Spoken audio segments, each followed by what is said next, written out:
Got it. Just a minute, I got to click on it. Okay. I finally learned to do that anyway. Well, it's been 2 weeks since we got together, and I've been bouncing around and trying to figure out who spoke to me. Somebody said something. Okay, I'll continue. Some voice came in and said something. But in any case, here we go. When I was younger, maybe in my teens, I was told 2 things are definite in life, and that was death and taxes.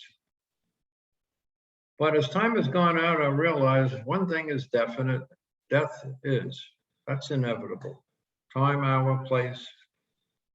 I don't think anybody truly knows. I think that's decided by a greater power than us, but it's quite clear from the day we came in, it was going to be a day that we're going out. And in the Book of the Dead, which is about 8,000 years old, it makes a great comment, and I don't want to get morbid about it, but it truthfully says that we would celebrate death the way we celebrate life. It would just be another step in the progress of humanity.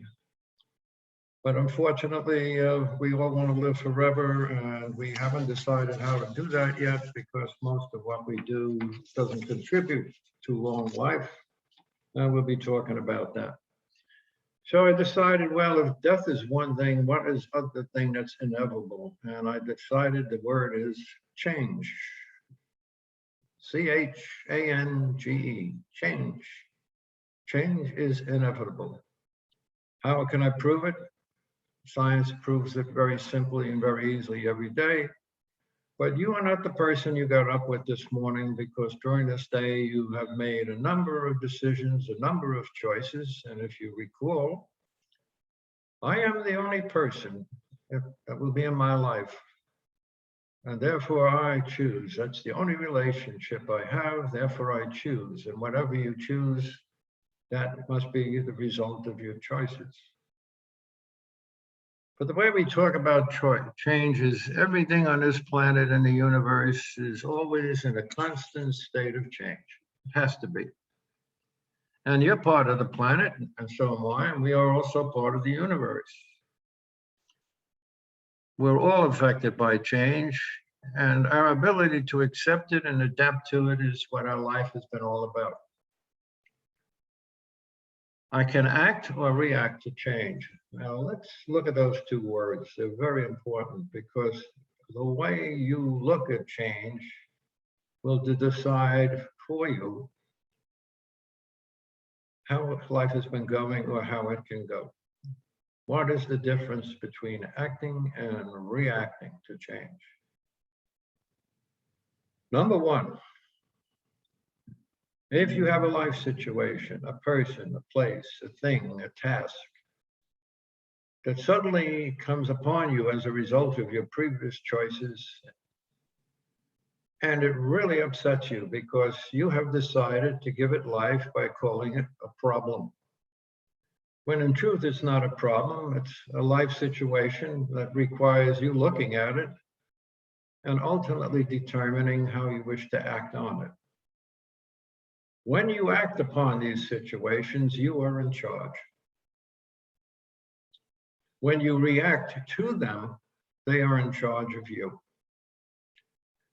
And I would like to go and impress on you the likelihood of most of the changes you've had in life as a result of reactions, as opposed to taking positive steps to act upon this and use the spiritual laws we have discussed over the last 5-6 weeks.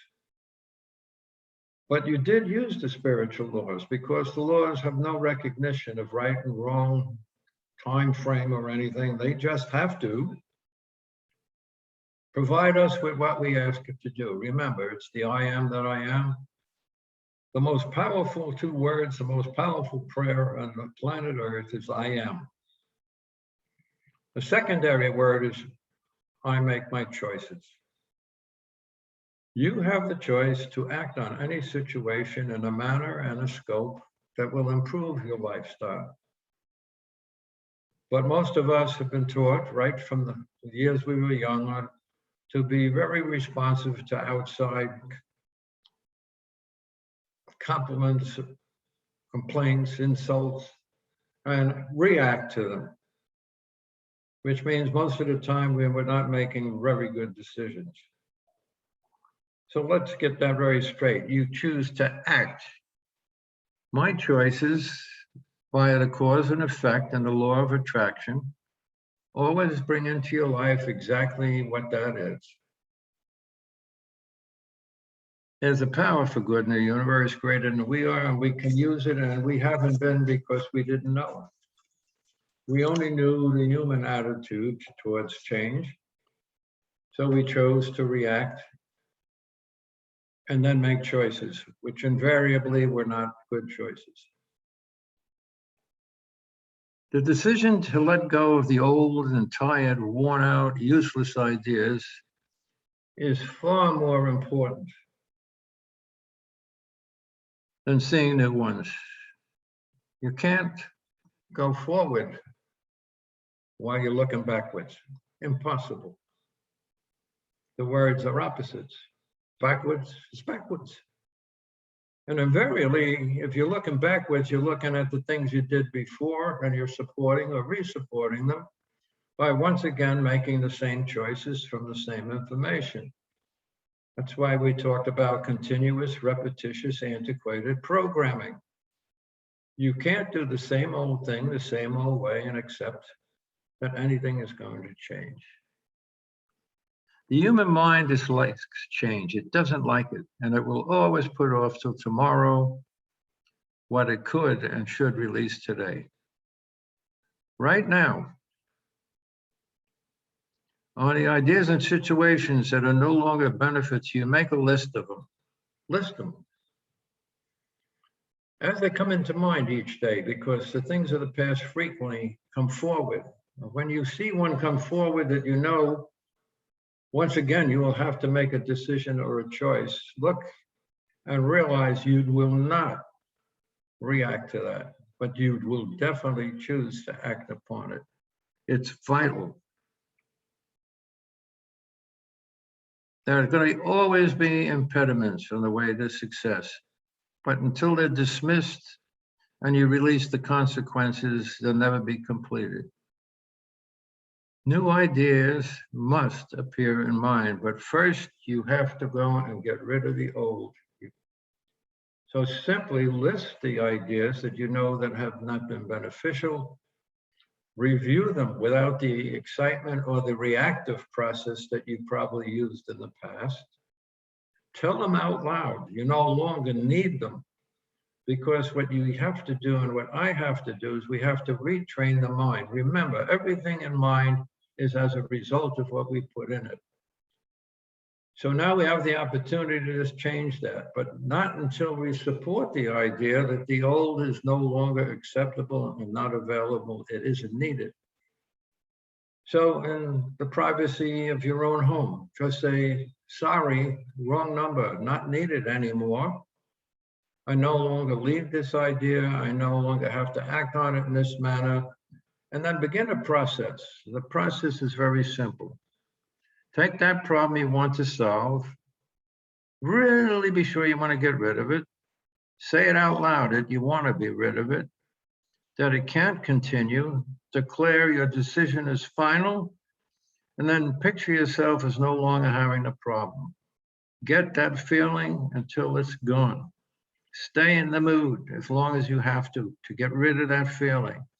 And then change your train of thought to something creative and interesting to support it, because now you are the power. You are acting on your life situations. You are not choosing to react. One of the most powerful situations in life that has destroyed relationships, whether they be marriages, families, friends, is a famous word. I'm going to ask you a question. That word is I-N-S-U-L-T, insult. And I'm going to ask you for a moment to think, how many people does it take to make an insult? The most obvious answer has always been two, the one that gives it and the one that accepts it. But the truth of it is, to accept an insult, you are the one that's accepting it. So you are the one that is the power behind the insult, not the person rendering it. But because they insulted me, I'll never talk to them again. Uncle Charlie did this to Aunt Mary and the whole family, and blah, blah, blah, and 3 generations, year after year after year, pick it up. That the reason we don't talk to them is because we were insulted. Aunt Mary was insulted. 30 years later, you're still walking around with it. The fact is, you cannot be insulted unless you choose to accept the insult. What is the attempted insult to you? It's just another person's opinion. And frequently, and almost virtually always, it's a wrong opinion, but they're coming from it. It's theirs. They have it. They created it. It's meaningful to them, so they're going to say it. Doesn't mean you have to accept it. The answer to an insult, if you don't feel it's appropriate or you don't wish to react to it, is just simply say, I'm very sorry you feel that way, but I don't agree with you. And then continue forward. And if it continues, do the same thing. Let them talk, let them get it out, and tell them, I'm really sorry that you feel that way, but I don't. I once had a situation where 4 or 5 people were kind of giving me the attack mode. And each one was complaining about something that I had done or not done in their lifetime. And they were extremely sincere about it because I could see it. It was hurting them. It really was sincere in their own mind. When they got done, I told them, in truth, those situations that you are telling me about never happened. They never happened. And you're telling me they happened when you were 1, 2, and 3 years old, which is way in the past. And I can assure you, they never happened. But this is what I'm going to do.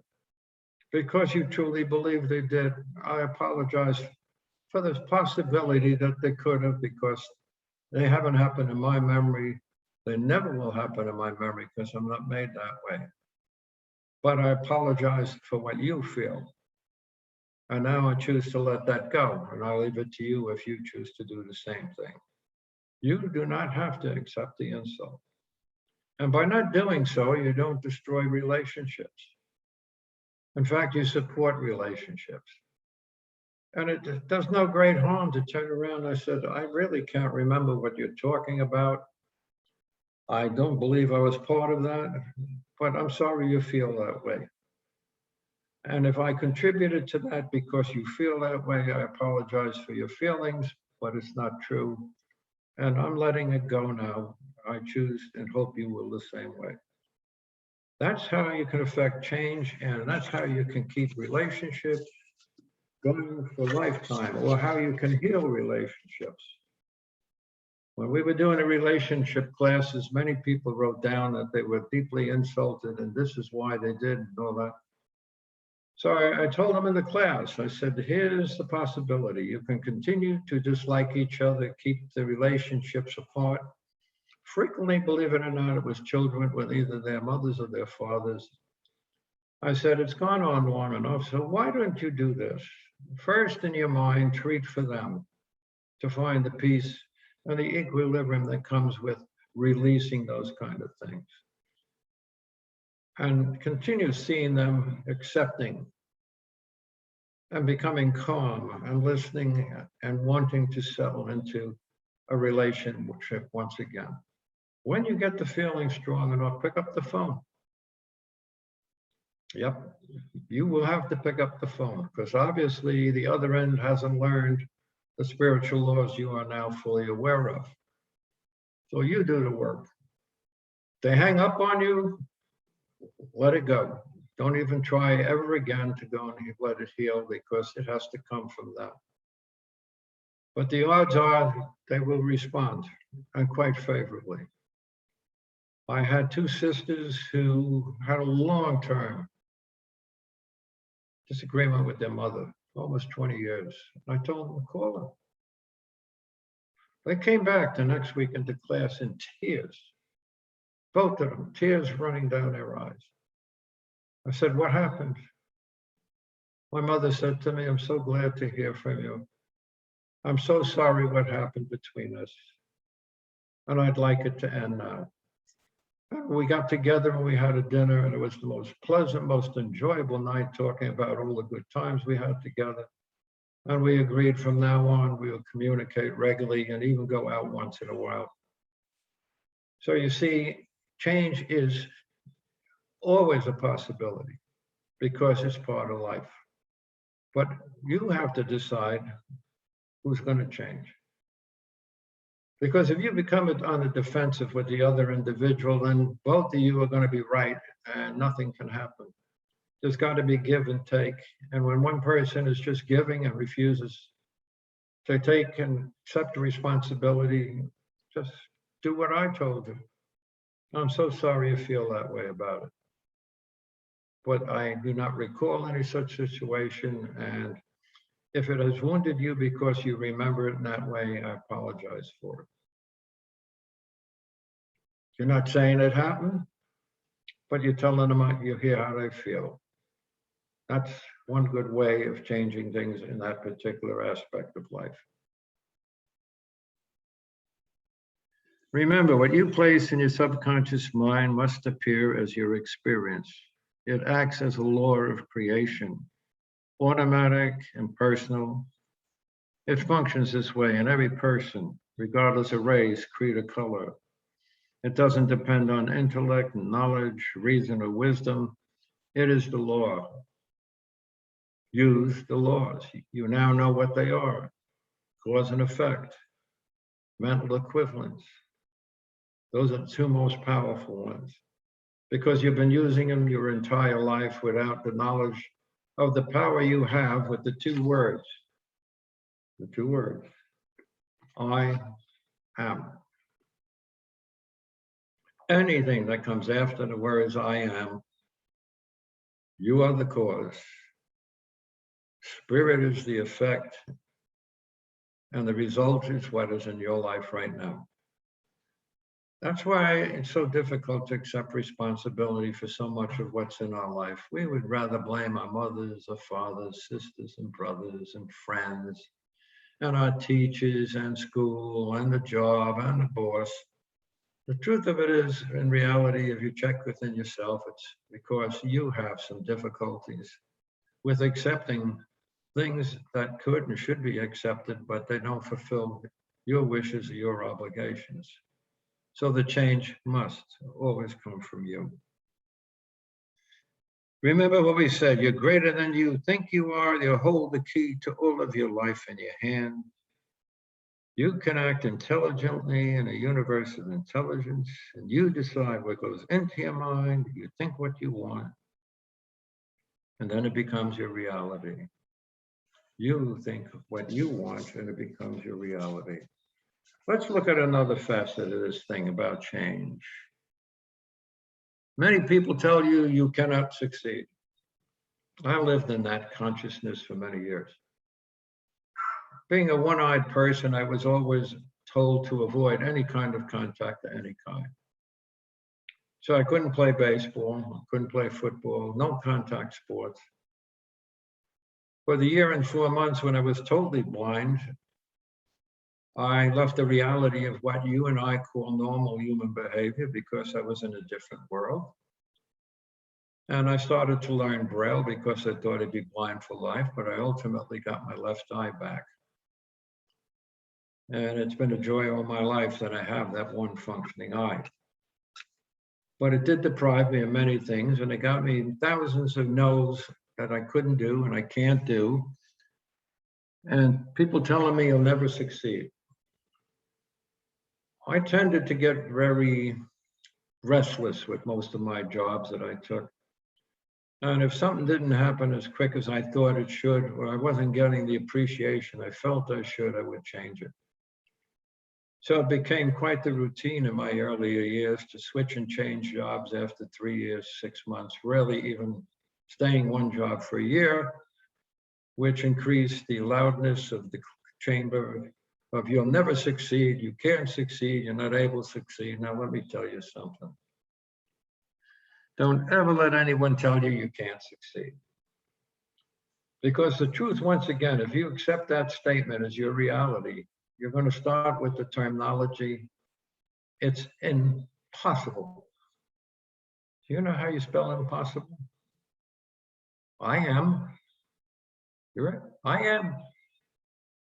Not possible. Impossible. However, you can change the way you spell it and make it I-N possible. Inside of me, there is a possibility, and I can do it and I can use it.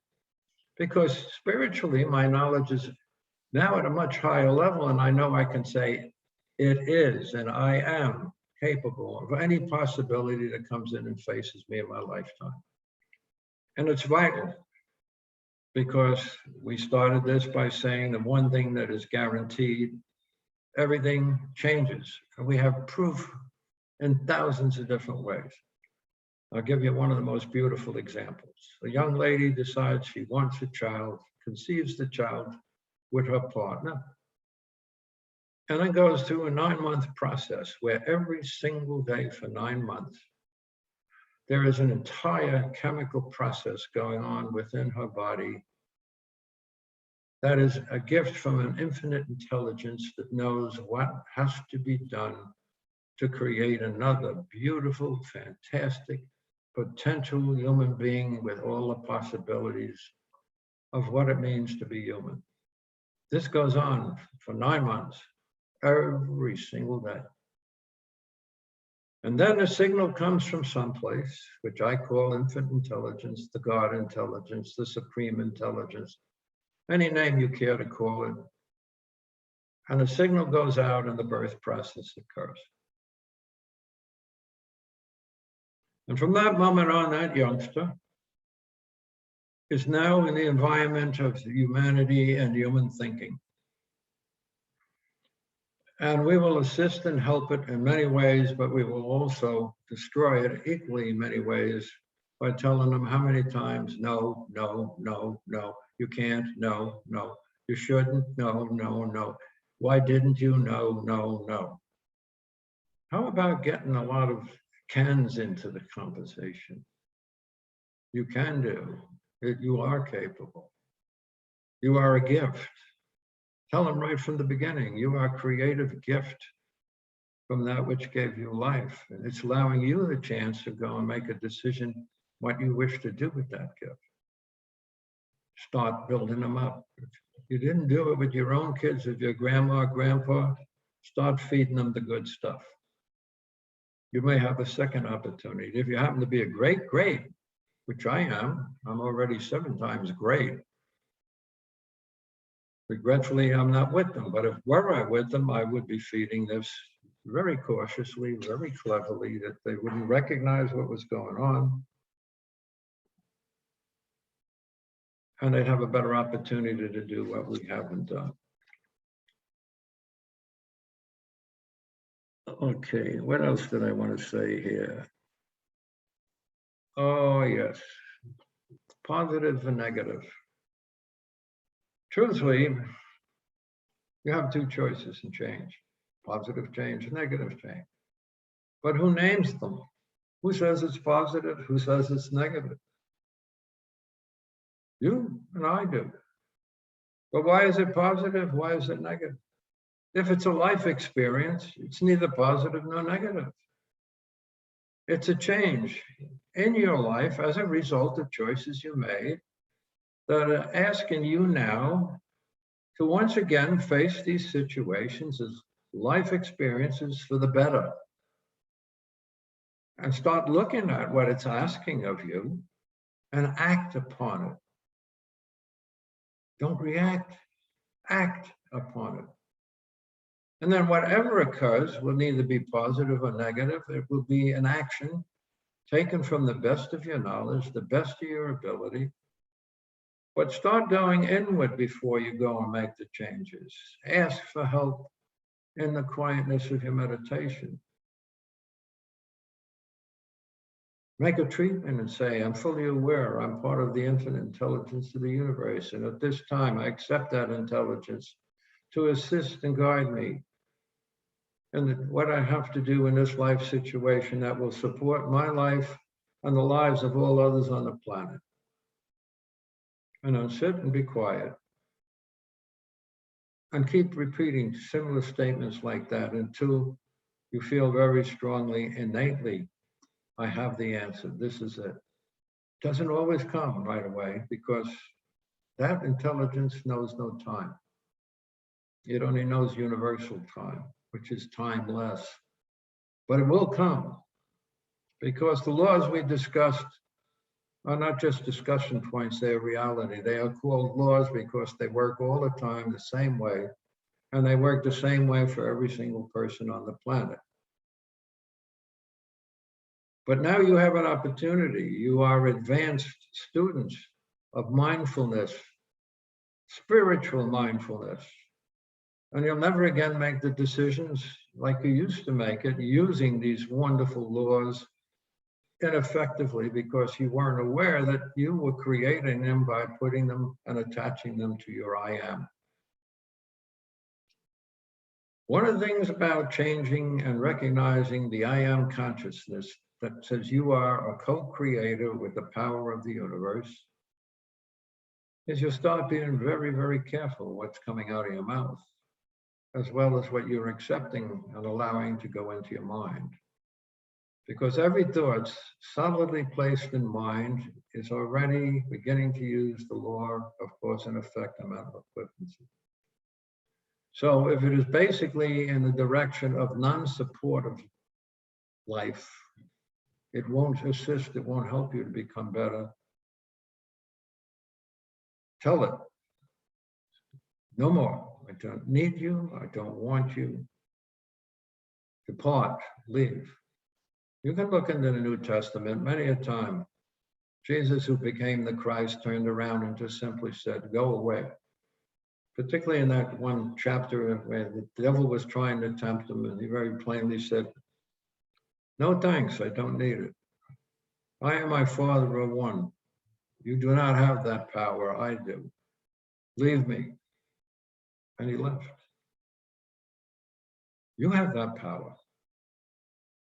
The power to control what you choose to have in your life. You've been promised. You name it, that it will become. Again, you are promised, I am that I am. That I am is you creating. When you say I am, at that moment, you have begun the creative process. And you are establishing the mental equivalent of whatever it is you want it to be. So both laws must work with you because you now are working with universal law, and they must produce for you exactly what you want.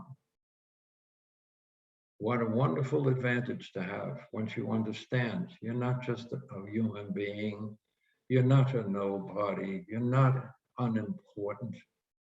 You are the singular most important person in your life and the life of everyone around you and in the entire planet. For we're all energy, all ideas put into motion and demonstrated are active sources of energy. I told you about 3-4 weeks ago that everybody's looking at climate change. They're looking every place but where it really has to start to happen. And each and every one of us as individuals truly wanting to go and change our habits and our manners, to go and support a planet that wishes to support us throughout our entire lifetimes. But when you have 174 million people thinking one way, well, right now, I don't know how many millions of people who are thinking, I'm not taking the vaccine. That collective energy is part of human change, which in turn, combined with all of our thinking, is part of climate change. Climate change has to begin with you now, by your thinking, by your concepts, by your belief systems, by your actions, by your behavior. Are you giving more than you're trying to get? Are you caring for as much with other people's problems as you care for yours? Are you listening to them more than you're listening to yourself? That's how you convert the energy back to where it could be, and it will support you, me, everyone, and the planet in combination with those things that we must do as human beings to change it. Stop the waste. Try to cut down carbon emissions. Have a greater respect for where we build, what we build, and how we build.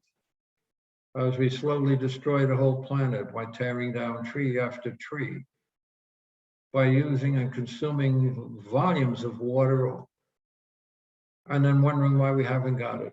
Because we overbuild, we waste. What we in this country waste in one day, what goes into our garbage pails could feed a third of the world. So our parents many years ago would say, eat it all, because if you don't, someone else is starving. Always used to think that was kind of ridiculous, but think about it now. So eat less. Oh, by the way, good change.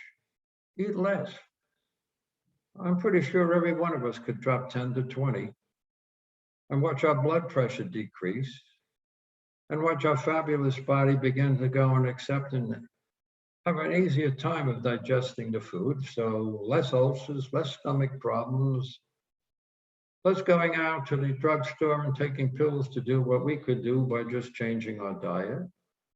Look into life, look into nutrition, look into the thought of just minimal exercise each and every day. This is human change, begging you to change. Can you do it? Sure you can. Is it easy? No, usually not. Old habits die with great difficulty. Like you heard, the brain does not like change. Why not? Because you told it not to accept the change. Your belief system is everything you ever taught your mind through the power of your brain to be your reality. Why do you think people have such difficulty with accepting change? You are going after their belief systems, things they have believed for years. I tried teaching classes in Century Village about change, that you're not dead yet, you can change. The classes were 8 weeks long. Usually I start with 10, 15 people. By the third week, I'd be blessed if I had 3 left. And I realized pretty early, after the second or third time I ran the classes, as we get older, we don't like change. We don't like what's happening, and we complain bitterly about it. We'll tell everybody about all our sicknesses and all our illnesses, but we won't change or do anything to combat them. The body can make a change. Whatever the body has created is the result of our choices. We can change the choices, the body will accept the choices, and it can reverse even the worst of diseases. But it has to come with a willingness to accept the reality of life. Death and change are those realities. Everything else is constructive and is as a result of our own efforts. Let me see if there's one thing other I would like to say about this thing. Oh, yes. This idea of treatment, which you have now been exposed to and given an opportunity to begin to understand how to word treatments. Treatments are positive statements which you truly believe to the degree they are part of your belief system, and as you respond to them and repeat them over and over, innate intelligence provides you the demonstration of those ideas. So you see, once again, it's what you're doing with you that can help you and anybody else, because everybody else is part of the innate intelligence. When I go out and treat for people who are sick, I don't treat the sick the way I treat for the person who asked me to treat. I treat the person first who asked me to do the treatment so that they can see and become enlightened and recognize that it was what's happening in the other person's life as a result of the choices they made. And they're now at that point in time where you can see them complete and whole. Every muscle, every nerve, every cell, every tissue, every bone in their human body working together in perfect equilibrium to bring us back into divine and perfect health. And I see Jane Doe in divine and perfect health as is supposed to be and is right now. And I release that wish. And I release that understanding and that belief that if it is supposed to be for her or him, that they will respond and can become well. The reason I don't treat for their wellness, it must be me into intelligence and back to them. This illness that they're having right now might be their means of departing and going to wherever we go next, which is a great question mark. I have no right, no desire to interfere with what they have created, but I do have a right to recognize they can change. So the practitioner, we are the practitioners, we treat ourselves to recognize and know that everything is reversible, can be changed, and that each and every one of us have the divine and infinite power to go and recognize it can be changed, and we treat that for the individual that's going through whatever this life disturbance or experiment is. That person in innate intelligence will do what has to be done. And if it should so happen that the person dies, recognize it's normal. We all will. Like they said in the book of the death, if we celebrated death and the life of the individual, the way we celebrate the birth of a newborn, death would never have the consequences it has now with the great grief and everything. We would truly celebrate that life of that human being and then allow ourselves to acknowledge what we're really missing is the personality and the ability to talk to and be with the individual. But what has happened is normal. Honor it. Honor their life. Remember the joys. A great friend of Phyllis was once said, at this point in life, all we have is our memories. Make them good, because that's a great truth. At certain points of life, what you basically have left as a result of the choices of life is your memories. For the last 6 weeks, you've been presented with various opportunities to revisit and relook at the way you've been using the powers that you have. Yes, you have. Nobody can tell you don't. I know you have it. I know it because today, in the process of living today, you may change. That's why I asked you at the end of the day, look and see what good things happen. They happen because you made choices. Then look over some of the other stuff that you might not have liked. Well, that's because you changed. Now look at them and do what we said. If you don't like them, say, you're not required in my life. I no longer need to go and react in the manner I did on this, and I will not do so again. And then start substituting the 3 or 4 great things that happened that day and solidly state to yourself, this is my belief system. This is what I wish. This is what will be in my life as my choices. It's a discipline. You're breaking habits. You created the habits. They weren't created to you. You accepted them. Nobody ever became a drug addict without putting the needle in the arm. Nobody ever smoked the first cigarette without lighting it up and inhaling. Nobody ever took the first drink without lifting the cup up and downing a beer. And everything that came after that was a choice. And it's difficult if you've been doing it for years and you find it enjoyable, or you find that's the place you can go when things become difficult. But then after you get over it, you realize it just made everything worse. You cannot eliminate problems by hiding from them. They're not problems, they're life experiences waiting for you, the most powerful human being on the planet Earth, to recognize you created them. Now it's asking you to make the choices of your creations.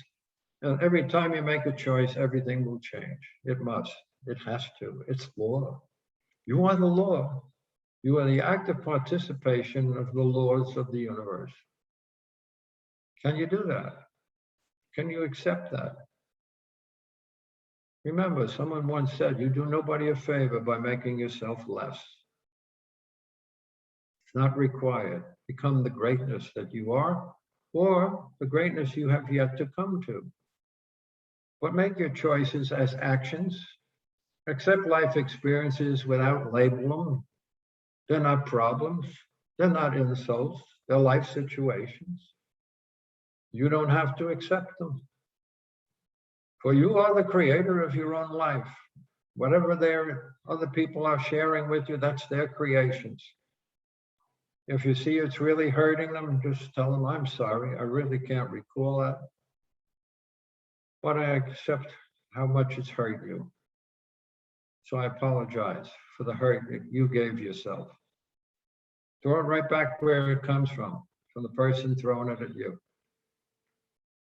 Bless you all, folks. It was great seeing you again this week. I'll see if I can come up with some other types of entanglement between now and next week, which is nothing more than just my attitudes from what I learned in my lifetime. Getting close to 86. Spent thousands and thousands of hours reading the saint books. I wanted to be a saint. I wanted to be a priest. I wanted to be this. I wanted to be that.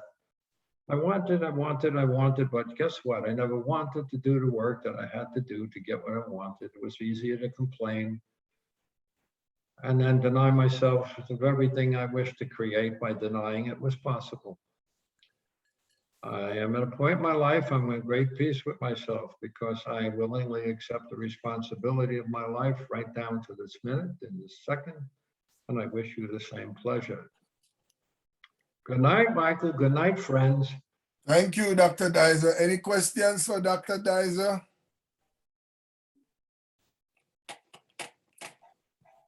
We've once again enjoyed the discussion, sir. Over and out, baby. And we're looking forward to next week. Thank you so much. Okay. Have a blessed weekend. Good night. We'll see what might happen next week because Joy might have a problem with Mama. Okay, we work that out. Okay. All right, we'll see what happens. I missed you last week, all of you. Thank you very much for listening. Thank you. Good night. Blessings. Blessings. Take care.